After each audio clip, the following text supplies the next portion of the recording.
Iba por la calle cuando oí la noticia por la radio y lloré. Estábamos orgullosos, nos sentíamos orgullosos del pueblo soviético. Figúrense, éramos los primeros en enviar un hombre al espacio.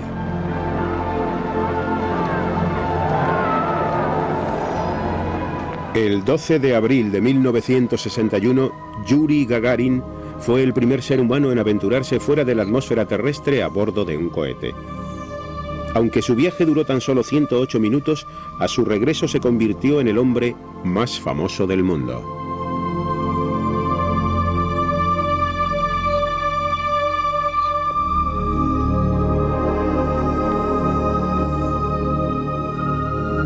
Был первым полетом в Советском Союзе, и, собственно, это был первый полет с человеком на борту космического корабля в истории всего человечества.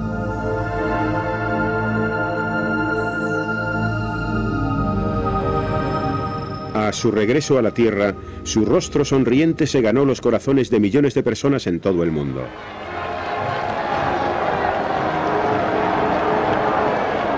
Junto con su mentor Nikita Khrushchev, Gagarin simbolizaba un nuevo comienzo para la Unión Soviética, una nación más libre, más feliz y más en paz consigo misma y con el resto del mundo. Sin embargo, menos de 7 años después, Gagarin fallecería en un accidente aéreo a la edad de 34 años. Los detalles de su muerte siguen constituyendo un misterio.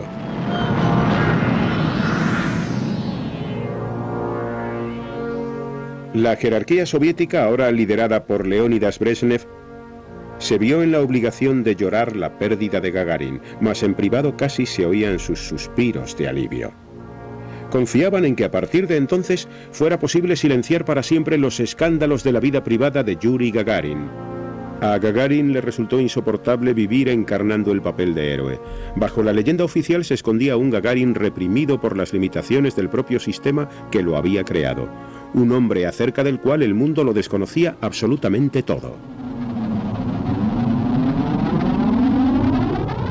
Yuri Gagarin, el hombre del espacio.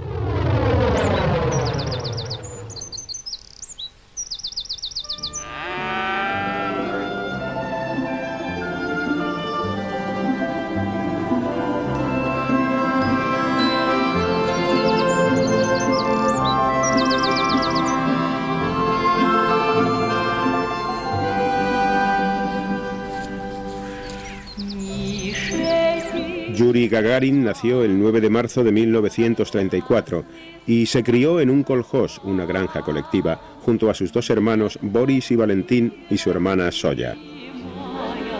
Pertenecían a una familia campesina, así que Soya cuidaba de los chicos mientras sus padres se afanaban por alcanzar las cuotas de producción del kolkhoz. El padre de Yuri, Alexei, simultaneaba su trabajo como peón agrícola con el puesto de carpintero de la aldea. Su madre Ana ordeñaba las vacas por las mañanas y labraba los campos durante el resto de la jornada. Este soy yo. Este es Yuri. Este es Boris. Y esta es Zoya. Ella aún vive.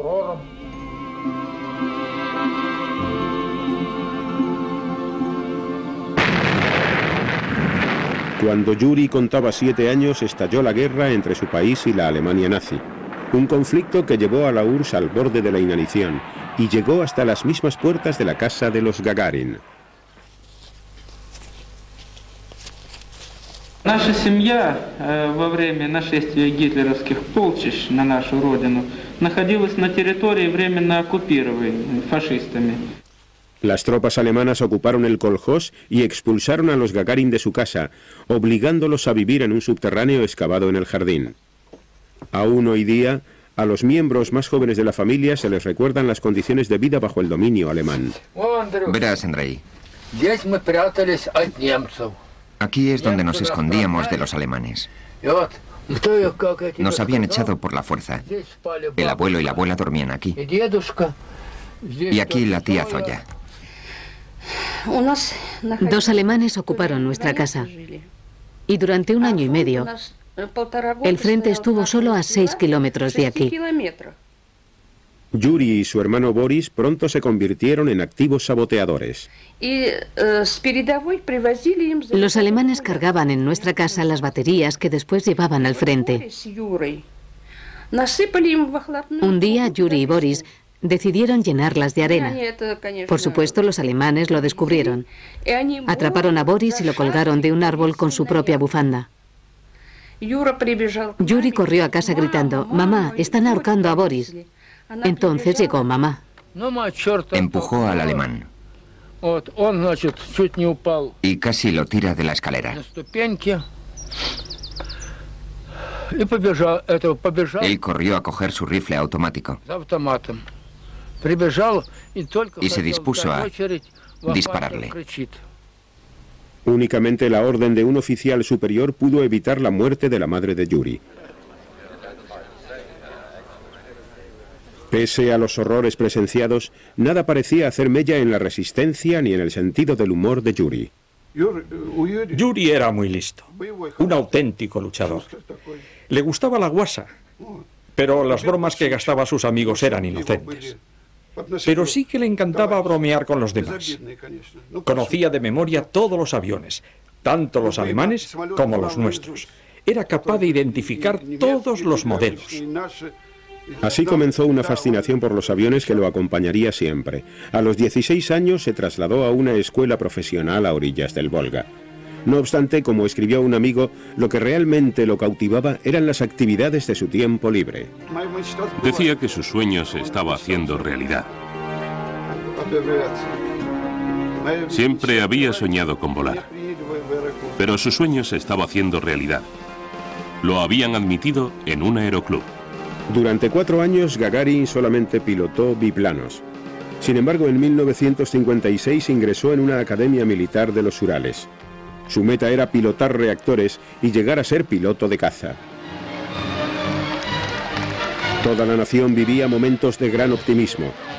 Stalin había muerto en 1953 y el nuevo secretario general del Partido Comunista, Nikita Khrushchev, había iniciado un nuevo e inaudito periodo de apertura que los ciudadanos soviéticos acabarían bautizando con el nombre de Otopel, los primeros indicios de la primavera. Fue una época de esperanza. Jamás he presenciado un periodo de mayor ilusión que el mandato de Khrushchev. Dentro de poco, iniciaremos una nueva vida, una vida mejor. Sin embargo, una vida mejor para la nación tan solo era un aspecto de la reforma. Los soviéticos también anhelaban dar la campanada en la escena internacional, pero cuando la URSS hizo pública su intención de enviar un satélite al espacio, nadie lo creyó posible, en especial Estados Unidos.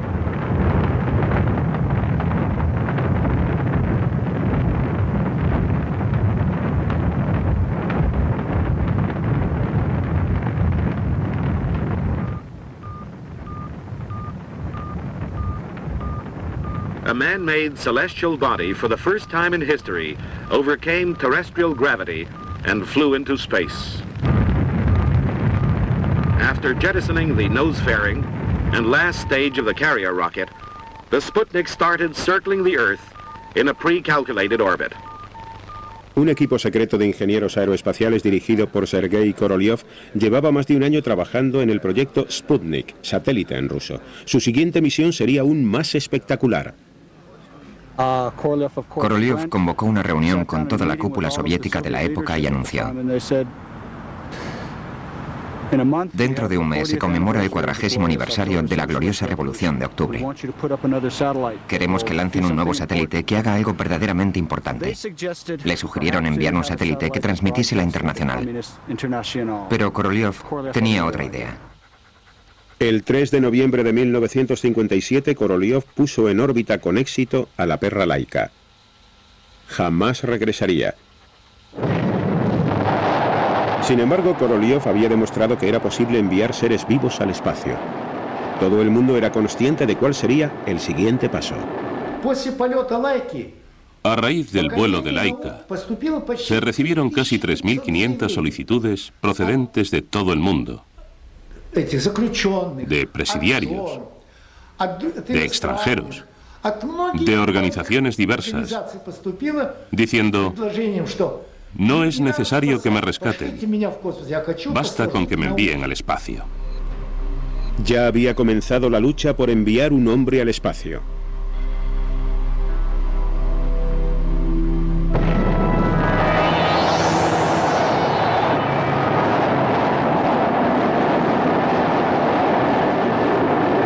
Entretanto, Gagarin parecía haber logrado cuanto deseaba. Al fin había llegado a ser piloto de caza y estaba destinado en una base del Círculo Polar Ártico con la misión de defender la frontera occidental de la Unión Soviética. El mismo mes en que Laika realizara su épico viaje, Yuri se había casado con Valentina Ivanovna, una médico que trabajaba en la misma base. Tras el nacimiento de su hija Leina, Gagarin parecía llevar una vida plácida como militar y padre de familia. Sin embargo, su afán de llegar más arriba, más rápido y más lejos, jamás lo había abandonado.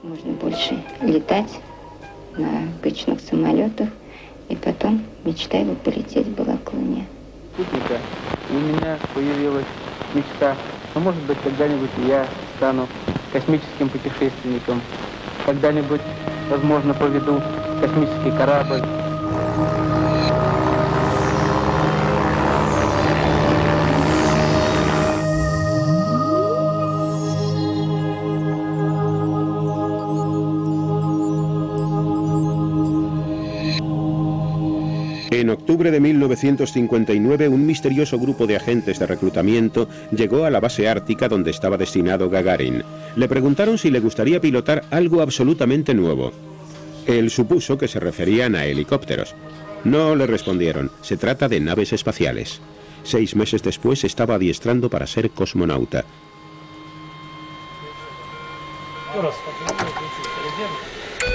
Se realizó una preselección en la que se eligieron más de 2.000 pilotos de las fuerzas aéreas. 200 superaron las primeras pruebas, pero solamente 20 fueron escogidos para someterse a un entrenamiento intensivo. De entre esa veintena, tan solo 6 tenían posibilidades de tripular el primer vuelo.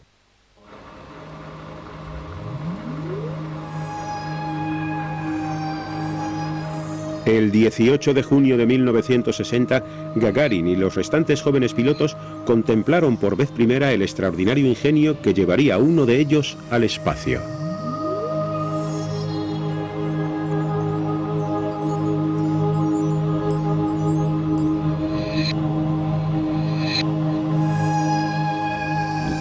Era un cohete, algo que nos resultaba inaprensible. También vimos la cápsula. Era una gran esfera sin alas, sin nada. No era algo fácilmente comprensible para un piloto. Cuando se inició el adiestramiento, 2 hombres descollaron enseguida sobre los demás, Yuri Gagarin y German Titov. Ambos pilotos hubieron de pasar por experiencias insospechadas. Soy piloto. Y cuando estoy volando, si quiero hacer un rizo, puedo hacerlo. Si hago un rizo, termino el rizo. Eso es algo comprensible. Pero si te ponen en una centrifugadora y empiezan a aplicarte más y más presión, te sientes como un conejillo de Indias.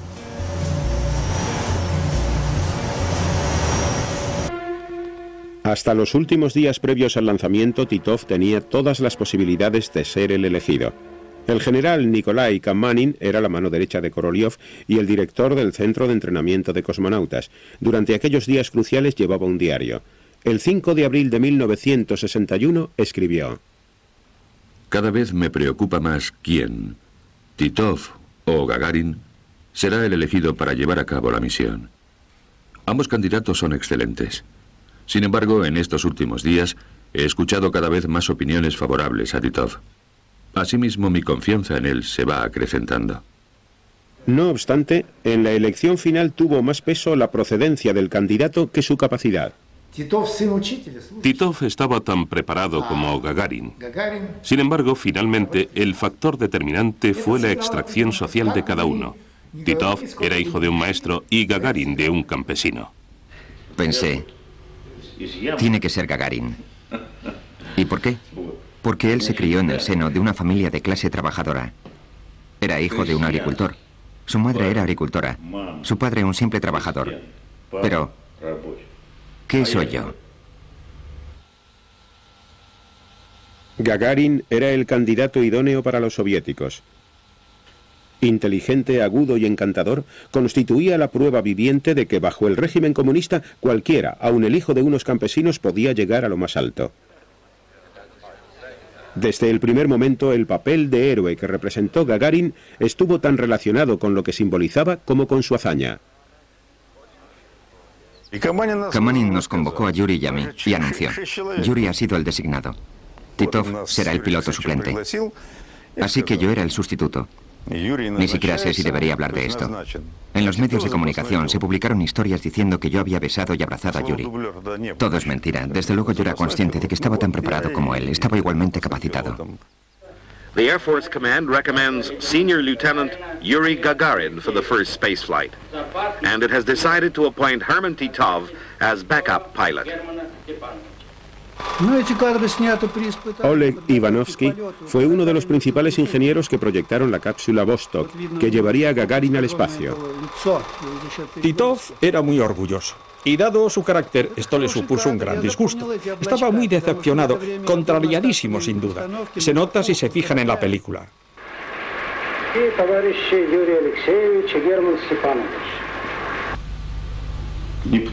Yo quería ser el titular. Y el hecho es que designaron a Yuri. Ya han pasado muchos años. Eligieron correctamente, puesto que Yuri resultó ser un hombre muy querido por todos.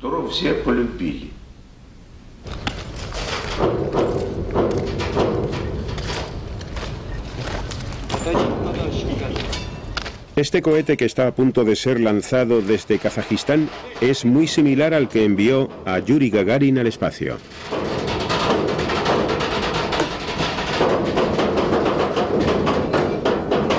El 12 de abril de 1961, tras varios años de investigación aeroespacial y 11 meses de entrenamiento intensivo de los cosmonautas, todo estaba listo. Estaba a punto de llevarse a cabo el primer vuelo espacial tripulado.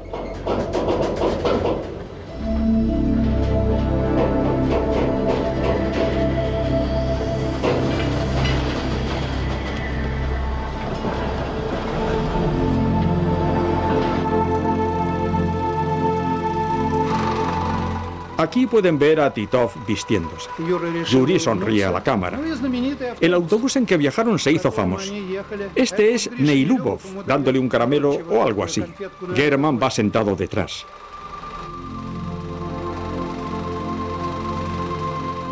Llegamos aquí en autobús. Yuri se apeó.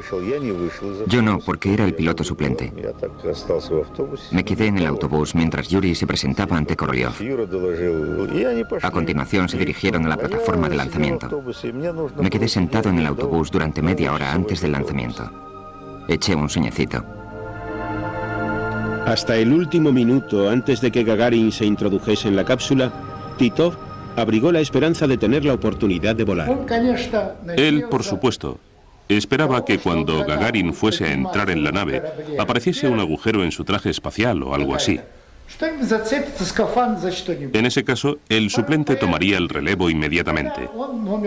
Pero cuando Gagarin se acomodó en la cápsula y me informó de que todo iba bien, ordené a Titov que se quitase el traje espacial. Me respondió con brusquedad, con tono airado. Y eso fue todo. Después, ya no dejó traslucir más emociones. La nave espacial de Gagarin era completamente automática. Nadie podía saber qué ocurriría una vez que se hallase en el espacio. Podía suceder que enloqueciese, quizá desertase aterrizando en otro país. Había un código secreto que activaba los controles manuales, pero solamente se le comunicaría al cosmonauta en caso de emergencia. Ivanovsky era una de las 3 únicas personas que conocían la clave. Pese al severo castigo al que se exponía quebrantando el secreto, movido por la creciente admiración que sentía por Gagarin, Ivanovsky estaba dispuesto a revelarle el código. Cuando Yuri se sentó, tal y como han visto en el último plano de la película, me aproximé a él, le di con los nudillos en el casco y le dije: Yuri, los números son 3, 2, 5. Y me respondió: ya lo sé, el general Kamanin me lo ha dicho.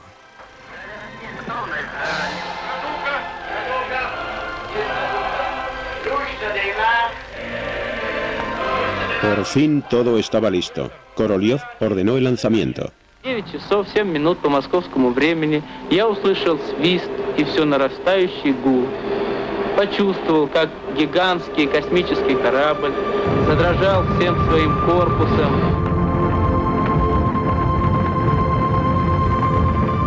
Tan seguro de sí mismo como de costumbre, Gagarin gritó: «Poyácale, vamos allá», al iniciar un viaje que lo llevaría alrededor del mundo y, según se esperaba, lo devolvería a la Tierra.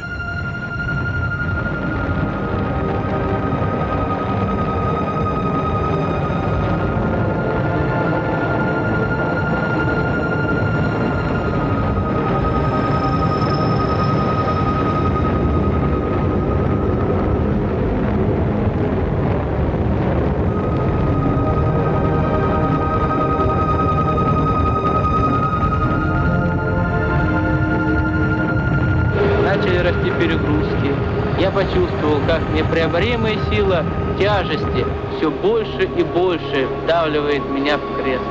Было трудно пошевелить рукой. Я знал, что это состояние продлится недолго, пока корабль наберет необходимую скорость y выйдет на орбиту вокруг Земли.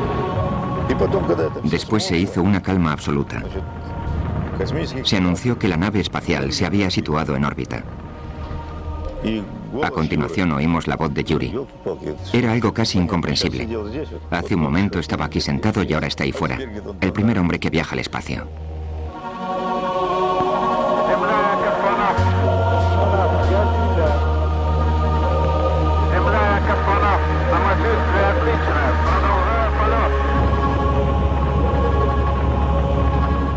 Y cuando se abrieron las portillas, dijo: «Qué hermoso es el mundo. Qué bello. Qué maravilla. Es asombroso». Se había estimado que las posibilidades de que Gagarin sobreviviese al lanzamiento eran del 50%. Ahora que el Vostok había iniciado una suave órbita, la Unión Soviética se dispuso a comunicar su hazaña al mundo.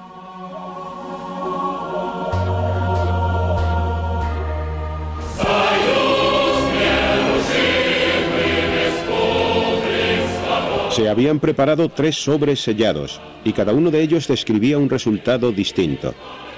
Uno anunciaba un éxito absoluto. El segundo solicitaba ayuda para rescatar a un cosmonauta que había aterrizado fuera del territorio soviético. Y el tercero notificaba su muerte.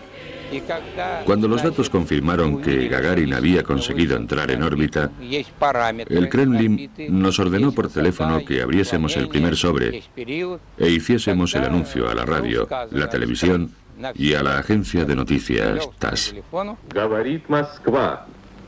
Говорит Москва. Работают все радиостанции Советского Союза. Передаем сообщение ТАСС о первом в мире полете человека в космическое пространство. Мы не Ni siquiera sabíamos que iba a volar al espacio. Y eso que nuestra madre había estado con él tan solo un mes antes, cuando nació su segunda hija. Le dijo que tenía que salir de viaje por asuntos laborales. Ella le preguntó, ¿te vas muy lejos? Y él respondió, sí, muy lejos. La familia de Gagarin se enteró de la exitosa salida al espacio de su Yuri como cualquier otro ciudadano soviético sentados en torno a la radio.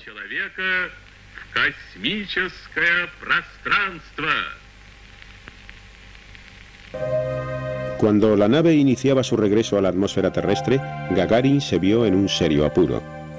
Su cápsula no se separó debidamente del propulsor. Giraba fuera de control. Empezó a vibrar.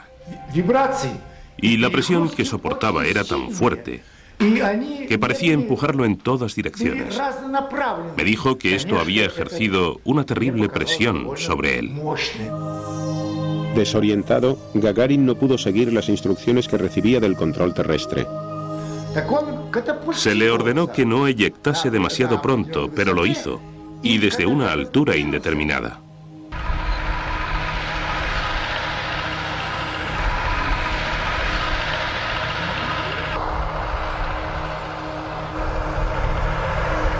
En plena campiña, el tractorista Yakov Lysenko trabajaba en el campo cuando se quedó perplejo al ver una figura que descendía del cielo.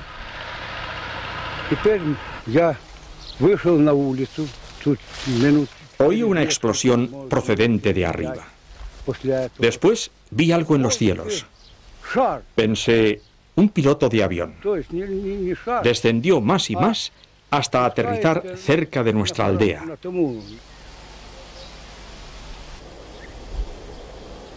A pocos kilómetros de allí, dos colegialas se apresuraron a comprobar qué ocurría. Los chicos llegaron primero. Ellos lo vieron. Era una esfera enorme de este diámetro, unos 2 o 3 metros de altura. Cayó aquí, rebotó y volvió a caer. Había un gran cráter en el primer lugar donde impactó. Se aproximó a nosotros y nos dijo, chicos, vamos a presentarnos. Yo soy el primer cosmonauta del mundo. Los chicos se apiñaban en torno a la cápsula. Nos dio algunos de los tubos que llevaba. Algunos tuvieron suerte y les tocó el chocolate. A otros solo puré de patata. Yo también lo probé, pero lo escupí. Nos dijo, quedaos aquí. De un momento a otro vendrá mucha gente. Llegarán coches llenos de dirigentes. Nos haremos una foto juntos. Pero, claro está, cuando llegaron, se olvidaron enseguida de nosotros. Se lo llevaron y no volvimos a verlo. Llegaron periodistas de todas partes. Se apostaron en la puerta e incluso intentaron colarse por las ventanas. Recibíamos llamadas de todo el mundo. Todos querían saber de él. Nuestra madre habló con él aquella tarde y le dijo que todo iba bien. No nos lo pudimos creer hasta que lo vimos y comprobamos que estaba bien. Por la tarde enviaron un coche para llevarnos a Moscú. 2 días después de su vuelo, la Unión Soviética dio oficialmente las gracias al hombre que se había convertido en su hijo más famoso. Desplegaron una alfombra roja. Yuri descendió del avión y la banda empezó a tocar. La gente comenzó a vitorearlo.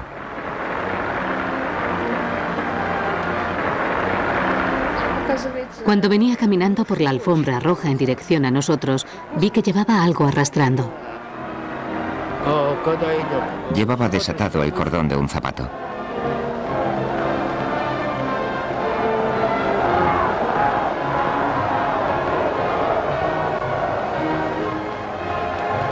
Любое новое задание нашей партии и правительства. Майор Гагарин. Para Gagarin, Khrushchev era algo más que un jefe de Estado. Se había convertido en su mentor e incluso en su amigo. Creo que no solo se llevaban bien, sino que también se querían. Sabían que eran muy parecidos. Representaban a los rusos que estaban en contra del estalinismo, de la crueldad. eran el símbolo de un periodo de apertura social. Дверка автоматически открылась и выходит, тогда мы видим, да, действительно, выходит человек, наш сын выходит. Ну, подошел, отдал рапорт, потом с нами стал здороваться. Gagarin y Valentina acompañaron a Khrushchev hasta el Kremlin, encabezando la caravana de vehículos. En algún lugar de la cola de la comitiva viajaba Korolev, el genial ingeniero que había hecho posible el vuelo. Lo más curioso es que nadie conocía a personas como Korolev. Nadie se acercó a él y nadie le dio la enhorabuena. Cuando Gagarin viajaba desde el aeropuerto al Kremlin, Korolev iba en el 11º o 12º automóvil.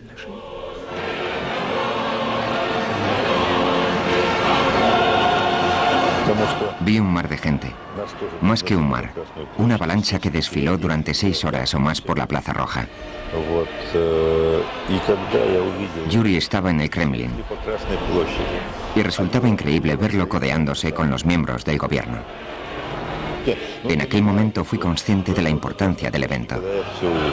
Yuri Gagarin se había convertido en un fenómeno dentro del sistema soviético. Según la ideología imperante, nadie podía ser más importante que la colectividad. La gente contemplaba a un héroe y se veía a sí misma reflejada. Sin embargo, este chico campesino era algo más que un símbolo. Era una persona de carne y hueso y, como reconocería Khrushchev, por consiguiente, una tremenda arma propagandística. Полет советского корабля «Восток-1» открыл не только новую эру в освоении космоса. Он явился вестником мира и доброжелательства народов нашей Родины, строящий коммунизм ко всем народам Земли.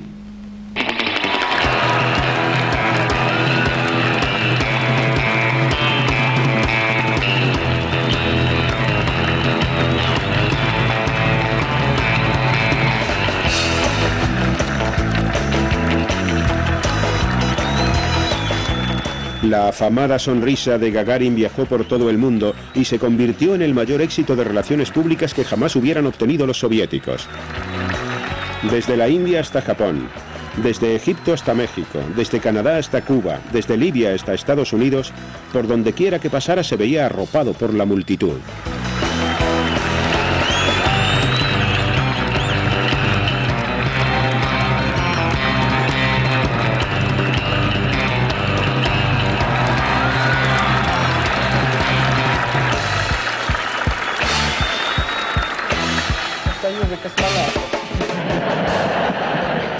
Will you preside over the Space Pilots Trade Union? Ну, могу сказать, что это не от меня зависит. Если выберут, то да. Le gustaban estas actividades porque representaba a la Unión Soviética. Encarnaba un nuevo estilo de relaciones con los países occidentales, en primer lugar, y también una nueva clase de relaciones humanas. Representaba a los seres humanos. Gagarin se convirtió en una eminencia internacional. Era una estrella, aunque solitaria, en una sociedad en la que nadie más podía compartir su gloria.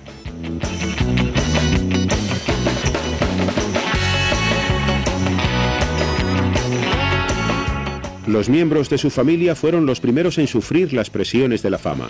A Valentina Gagarina jamás le había gustado la notoriedad. Cada vez se mostraba más incómoda en su papel de esposa de un personaje tan famoso. Valentina era una mujer muy compleja. Protegía a Gagarin de cualquier clase de tentación propiciada por su nueva posición. No le gustaban los inacabables actos públicos a los que se veían obligados a asistir, ni los viajes al extranjero. Aunque Khrushchev le concedió la medalla de la Orden de Lenin, jamás llegó a lucirla. Pronto, Valentina hallaría más motivos de preocupación aparte de los obligados viajes al extranjero. En otoño de 1961, Gagarin llevó a su familia de vacaciones al centro turístico de Foros, en Crimea. German Titov, ahora más amigo que rival, los acompañó. Ambos bebieron demasiado y en su último día de estancia, Gagarin se vio envuelto en el primero de los muchos escándalos que ensombrecieron su vida privada. Iban a marcharse por la mañana y la doncella tenía que cerrar el edificio cuando se fuesen. Anna Rumanseyeva trabajaba de enfermera en aquel hotel de lujo. La doncella entró en la habitación y esperó a que se marchasen. Yuri, que estaba borracho, la siguió al interior y cerró la puerta. El general Kamanin, director del Centro de Entrenamiento de Cosmonautas, anotó el incidente en su diario. Gagarin entró en la habitación, cerró la puerta con llave y trató de besarla diciendo: ¿qué vas a hacer? ¿Gritar pidiendo ayuda? Entonces Valentina fue a buscarlo. Cuando llamó a la puerta, la doncella le dijo que Yuri había saltado por el balcón. Cuando ambas se asomaron, lo vieron tendido sobre la acera. Cuando me apresuré a atenderlo, lo primero que preguntó fue: ¿podré volar al espacio o a la luna? Le respondí: ya veremos.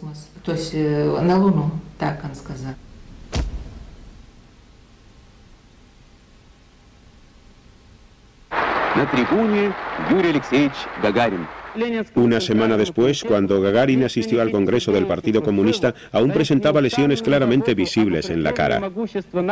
Sin embargo, la verdad se ocultó bajo una explicación oficial.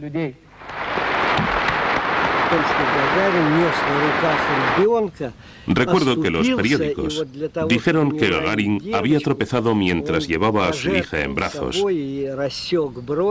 y que se había sacrificado evitando que la niña se hiciese daño. Sin embargo, cuando informaron al general Kamanin, Gagarin y Titov fueron más cándidos. Reconocieron haber abusado del alcohol y haber sido desconsiderados con las mujeres, entre otras faltas. Gagarin hizo un relato relativamente veraz sobre la forma en que se produjo las lesiones. Sin embargo, y posiblemente para que Valentina se quedase tranquila, sostuvo que no sabía que la chica se encontraba en la habitación desde la que saltó. Gagarin y Valentina ya tenían 2 hijas.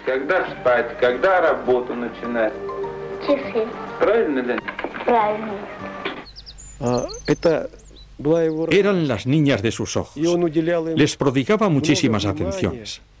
Cuando regresaba de la oficina, a menudo veía a Yuri paseando con ellas y hablándoles muy seriamente, como si fueran adultas. No obstante, Gagarin tenía continuamente tentaciones de abandonar la recta vida familiar que promulgaba el partido, sobre todo cuando se encontraba lejos de su hogar. A menudo pasaba la noche en el Hotel Yuzhnost de Moscú.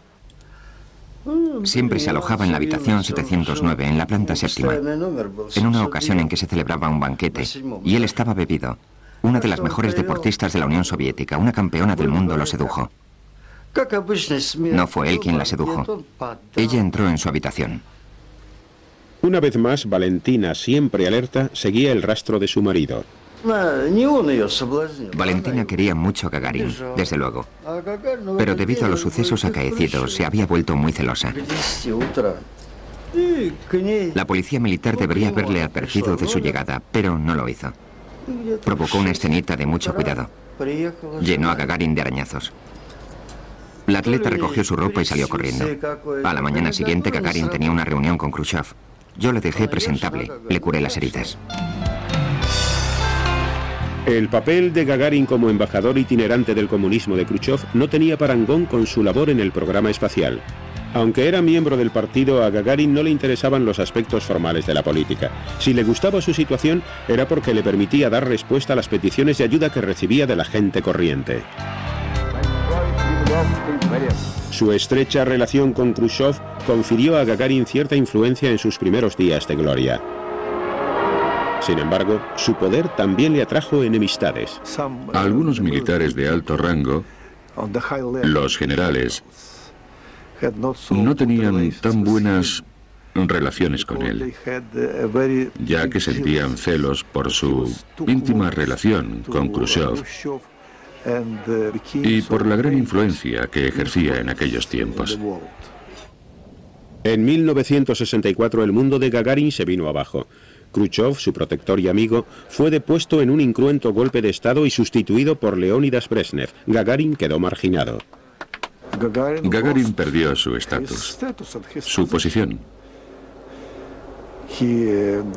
A partir de entonces, dejó de viajar como antes. Ya no volvió a ascender en el ejército. Le negaron el ascenso. No sabía qué hacer. Perdió la sensación de ser alguien importante.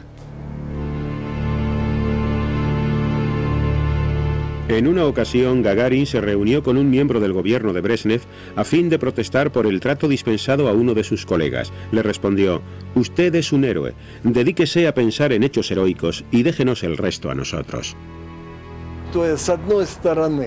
A mi modo de ver, la causa de su tragedia subyace en que su personalidad se estaba dividiendo.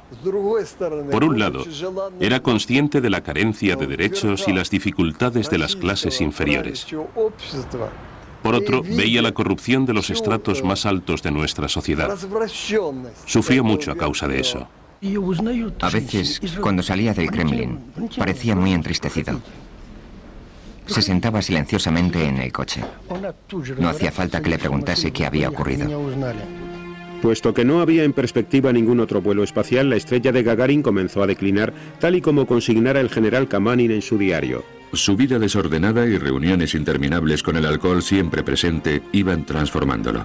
Estas circunstancias estaban borrándole del rostro su encantadora sonrisa. Sin embargo, fue el propio Kamanin quien le ofreció una alternativa. Decidí entrenarlo para volar en la nave espacial Soyuz. Gagarin se preparó con energía. Aparentemente estaba cambiando para mejor. Perdió peso, retomó el deporte y comenzó a estudiar nuevas técnicas astronáuticas. Gagarin fue elegido piloto suplente de Vladimir Komarov. De acuerdo con la tradición, si no se requerían sus servicios en esta misión, la siguiente se le encomendaría automáticamente.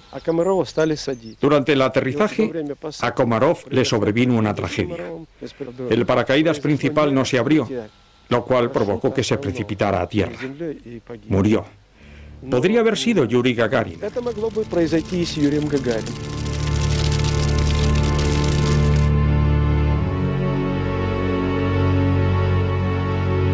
Komarov fue honrado con un gran funeral de Estado. Sin embargo, algunos de los políticos que acudieron a llorarlo en sus exequias tuvieron responsabilidades directas en su muerte.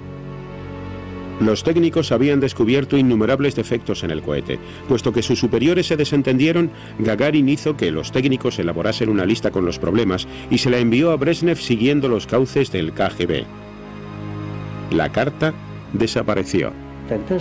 La mujer de Komarov le dijo: «No vayas». Y él respondió: «Debo hacerlo. No puedo rehusar. De lo contrario, Yuri Gagarin, el primer cosmonauta, tendrá que ir y morirá».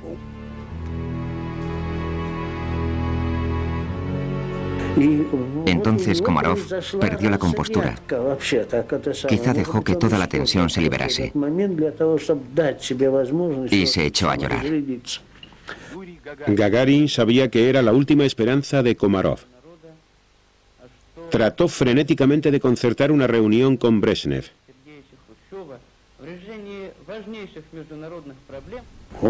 Le advertí a Yuri que si iba a hablar con Brezhnev, antes tenía que contármelo a mí. Debía tener mucho cuidado con lo que dijera. Cuando se le denegó la cita, Gagarin puso en marcha un último y desesperado intento de salvar a su amigo. Gagarin empezó a solicitar un traje protector, un traje espacial. Ya estaba claro que sería Komarov quien volase, y tan solo faltaban 3 o 4 horas. Pero de repente saltó y empezó a pedir repetidamente el traje.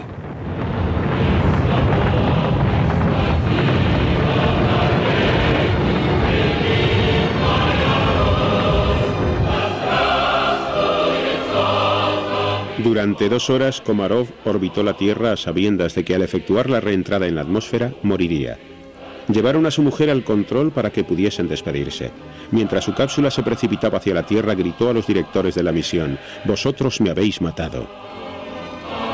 Este episodio fue una cruda muestra de la impotencia de Gagarin. Fue incapaz de ayudar a un camarada en el momento en que más lo necesitaba. A continuación, y como si de un tiro de gracia se tratase, se le comunicó que jamás volvería a volar. Tenía mayor valor como personaje de la historia contemporánea que como astronauta en activo. Le decían que era el primer cosmonauta, que debía permanecer en la Tierra, sin más. En lo que concierne al espacio, él respondió: soy piloto y debo volar. Finalmente aceptó el puesto de subdirector del Centro de Entrenamiento de Cosmonautas. Se le ofrecieron cargos más importantes, pero él dijo: quiero intervenir directamente en el programa espacial. No quiero trabajar en ninguna otra cosa. Ni siquiera esta nueva ocupación proporcionó a Gagarin una meta en la vida.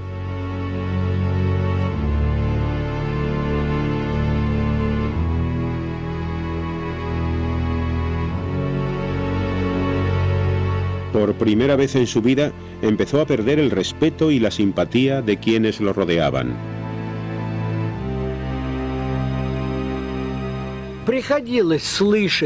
Hacia el final de su vida, se oía decir a algunos cosmonautas: ¿qué tiene ese Gagarin? Solo ha orbitado la Tierra una vez. No tuvo que hacer nada. Tan solo observar cómo los sistemas automáticos hacían todo el trabajo. Puesto que se le negaba el acceso a las naves espaciales, Gagarin volvió a su primer amor, la aviación. En los últimos 9 años tan solo había realizado 75 horas de vuelo, cuando la media de un piloto habría sido de al menos 1500. A fin de recuperar la forma, el primer hombre que había salido al espacio debía seguir un curso de reciclaje. Estas clases comenzaron el 27 de marzo de 1968. Su instructor era Vladimir Serugin, el as del combate aéreo. Se acostó a las 10. Le pregunté: ¿por qué te acuestas tan temprano? Y me respondió: mañana tengo que darle una clase a Yuri y debo estar en buena forma. Por la mañana se levantó cantando su canción favorita, un aria. Le gustaban mucho las arias, la ópera. Salió a trabajar de muy buen humor, pero entonces se desencadenó la tragedia.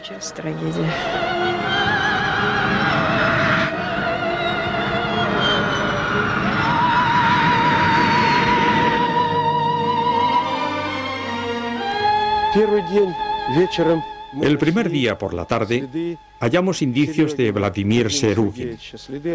Unos fragmentos de su chaqueta, unos trozos de tela. Al día siguiente, cuando ahondamos en el cráter, encontramos trozos de la chaqueta de cuero de Yuri Gagarin. Entonces quedó claro: ambos están aquí.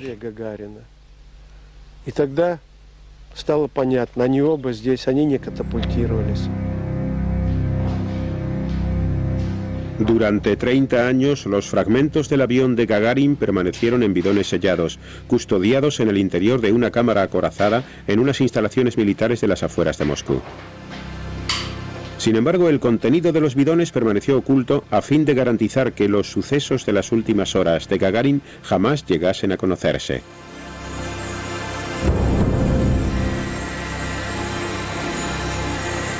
Aún hoy, ni el controlador aéreo que siguió el último vuelo de Gagarin está seguro de la hora de su muerte.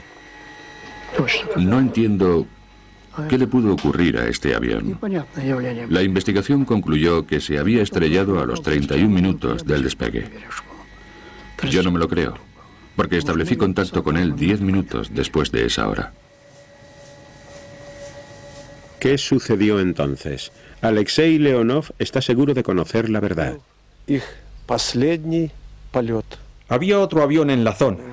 Se trataba de un Su-11, un caza supersónico que debía volar a mucha mayor altitud, a 10.000 metros. Este avión provocó la situación que los hizo entrar en barrena. La investigación del KGB no dejaba lugar a dudas. Las pruebas eran muy claras. No hubo conspiración, ni una acción hostil, ni un sabotaje deliberado, ni siquiera procedente del extranjero.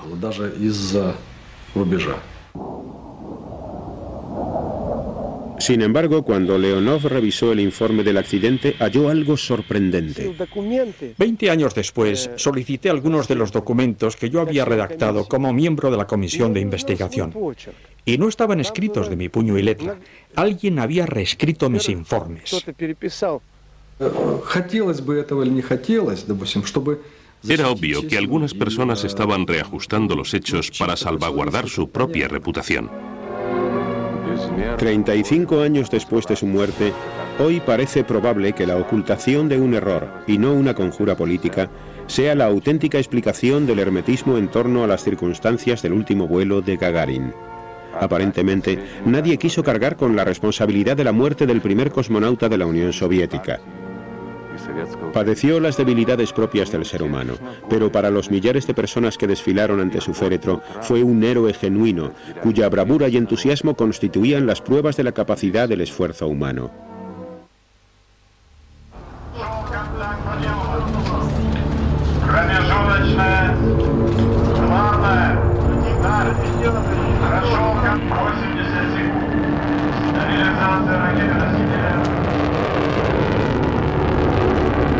En nuestros días, cuando los cosmonautas ascienden a los cielos para reunirse con sus colegas estadounidenses a bordo de una estación espacial, el legado de Gagarin resulta obvio.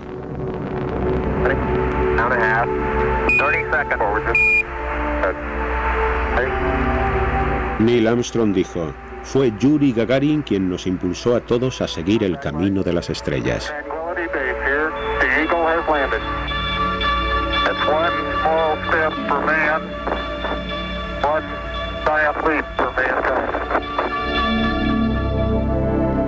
Nadie habría disfrutado tanto de este viaje como Yuri Gagarin. Все в распорядке дня, и я готов